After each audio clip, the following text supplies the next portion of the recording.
Good afternoon team, we're back here again with our evening briefs and Zoom workouts. So today Mike and I are going to take you through your first session. Now this is actually pretty much exactly what we had programmed for class today anyway. So to start with, just to get some blood flowing and get your body nice and warm, starting with just some good mornings, just focusing on the hinge at the hip, keep the chest up and bum back. We'll work through 12 of those. After that, onto your back for 12 hollow rocks, or just an approximately 20-second hollow hold, really focusing on keeping your lower back jammed into the ground. And then last one will just be a death march with one dumbbell, or just an RDL, which is fine. So just trying to get those glutes firing for the workout that we're going to be doing a little bit later on.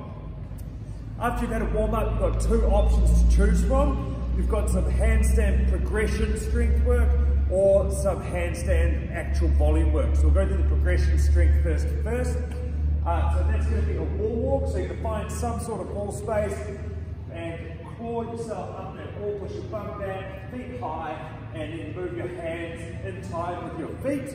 When you get in there, it doesn't matter how close or far away you are, looking for a 10-second hold on the wall. Then you're going to bring yourself down, stay in the press up position, and we're looking for 10 press ups to pike. So you're going to push up and push your head through as far as you can. Can be done off your knees, press up, and then head through as Mike just demoed there. Following that, you're going to move into a bend over row. Now, if you've got a barbell, this can be done with a barbell, hinging at the hip, bending over and pulling it up. Alternatively, you can do it with a dumbbell at one arm at a time, same positions, all hinged, back staying straight, pulling the elbow high, or your kettlebell. Whatever equipment you have, you can use for this exercise. And then the last one is a lying leg raise for your core strength.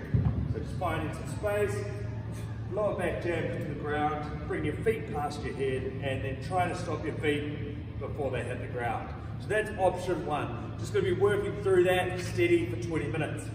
Option two, slightly more technical, slightly more advanced. I'm going to try and get through some strict handstand press ups. So aiming for somewhere around that 5 mark would be ideal. So once again, finding some wall space, finding something that can cushion your head as you go down, breaking at the shoulders, and then pressing up while trying to keep your midline nice and strong. From there, if you can, progressing straight into 10 handstand press ups. With a nice powerful grip, you bring your knees to your chest and then kick up that wall so you're not pushing yourself off. Now these reps, it doesn't matter if you bring the volume down a little bit, maybe do 3 or 2 strict handstand press ups and then a few kipping ones. That's going to help get you some volume in of that higher skill movement. You're going to follow that with the same bend over row exercise and the same lying leg raise as option one. You're just going to start the session with some slightly more technical skill work. Once again, working through that for 20 minutes with about a minute rest between rounds. Callum's going to be looking after your class, so he'll help you manage that time.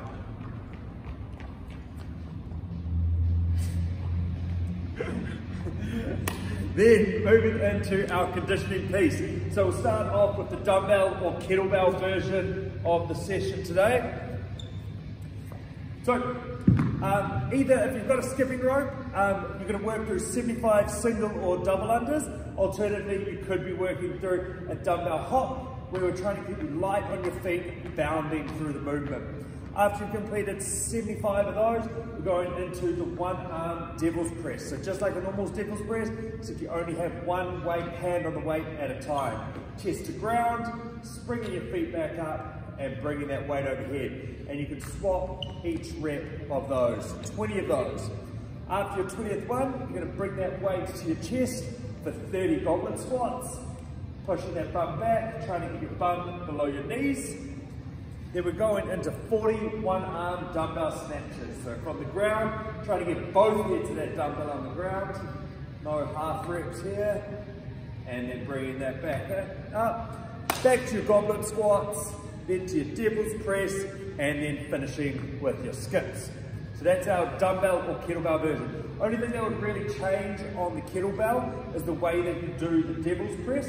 So depending on your coordination and strength, you can try and keep your hand on the kettlebell. It does make it quite tough because the kettlebell's higher, like so.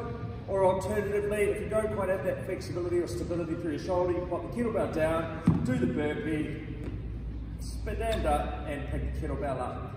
Now you notice Mike swung that kettlebell back a little bit and helped create momentum to bring it overhead. The goblet squats will remain the same, and your snatches just won't go to the ground. So that's going to be one arm through the legs and overhead with the kettlebell snatch, if you're using a kettlebell for today's session. If you're using the barbell, the movements change slightly. And you're going to be doing the single skips, double skips, or bar hops to start. Following that, it's just 20 burpees, so no weight for those. Then you're going to be moving through 20 hang squat cleans. So you're going to deadlift that bar up from that hang position and then dropping yourself into the squat and repeating for 20 reps. After that, your grip's going to be pretty tired, but we're moving into some high volume power snatches from the hang position. So you can switch your grip down to the hang again and try to bring that weight overhead. Now there's 40 reps though, so you're going to have to be strategic with how you work through those reps. Also, that's going to help decide the weight. You may need to reduce the weight for that part of the movement depending on what increments you have available to you. Then we're going back to the hang squat cleans, back to the burpees, and then finishing on your skips. So this is a chipper, you're only working through it for one round. Your goal is to move steady through that first half, and you've got some steam left in the end. Push yourself on those last 20 burpees and those skips, or those last 20 devil's press and those skips. Catch you guys all in the Zoom